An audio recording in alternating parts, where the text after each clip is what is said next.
ঢাকা উত্তর city corporation ডিএনসিসির তহবিলের প্রকৃত আর্থিক অবস্থা নিয়ে সাবেক প্রশাসক মোহাম্মদ এজাজ ও নতুন প্রশাসক মোহাম্মদ শফিকুল ইসলাম খান মিল্টন দুইজনের দুই রকম তথ্যে বিভ্রান্তি সৃষ্টি হয়েছে। মোহাম্মদ শফিকুল ইসলাম খান দাবি করে বলছেন কর্পোরেশনের ফান্ডে মাত্র ২৫ কোটি টাকা রয়েছে, আর মোহাম্মদ এজাজ জানিয়েছেন তিনি দায়িত্ব ছাড়ার দিন ১০ ফেব্রুয়ারি ডিএনসিসির বিভিন্ন ব্যাংক অ্যাকাউন্টে ১,২৬০ কোটি টাকার বেশি রেখে গেছেন। সাবেক ও বর্তমান দুই প্রশাসকের এই বিপরীত দাবির মধ্যেই গত ২.৫ বছরের আয় ব্যয়ের হিসেব বিশ্লেষণ করে দেখা যাচ্ছে সাম্প্রতিক সময়ে কর্পোরেশনের ব্যয় দ্রুত বেড়ে গিয়ে বড় ধরনের ঘাটতি তৈরি হয়েছে। অন্তর্বর্তী সরকারের আগের অর্থ বছরে কর্পোরেশনের আয় ব্যয়ে উদ্বৃত্ত থাকলেও গেল ১.৫ বছরে ব্যয় বেড়েছে।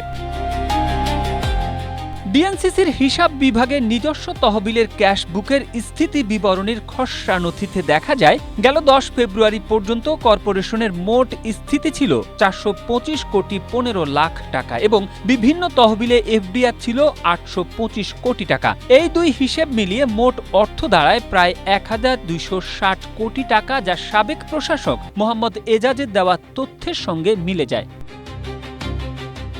প্রশাসক মোহাম্মদ শফিকুল ইসলাম খান সম্প্রতি বলেছেন ঢাকা উত্তর সিটি কর্পোরেশনে এখন ভঙ্গুর অবস্থা। সাবেক প্রশাসক শেষ অফিস করে ৩৪টি ফাইল সই করে গেছেন, যেখানে ফান্ড দিতে হবে, বিল দিতে হবে, আসলে কোনো টাকাই নেই, ২৫ কোটি টাকা আছে।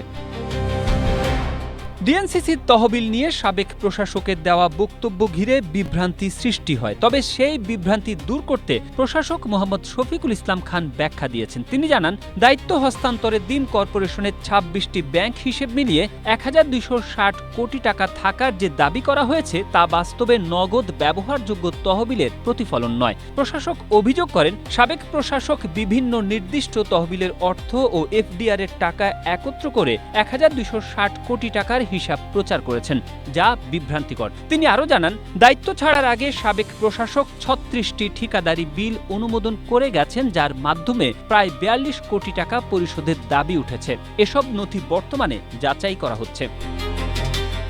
তবে সাবেক প্রশাসক মোহাম্মদ এজাজ এই বক্তব্যের সঙ্গে একমত নন। তিনি বৃহস্পতিবার ফেসবুকে নিজের আইডিতে দেওয়া এক পোস্টে দাবি করে লিখেন দায়িত্ব ছাড়ার দিন ১০ ফেব্রুয়ারি ডিএনসিসির ২৬টি ব্যাংক অ্যাকাউন্টে মোট ১,২৬০ কোটি টাকা ১৫,৫১,৩১১ টাকা ৬০ পয়সা জমা ছিল। আমি একটি সমৃদ্ধ উত্তর ঢাকা সিটি কর্পোরেশন রেখে দায়িত্ব হস্তান্তর করেছি। Desk report, Asia post.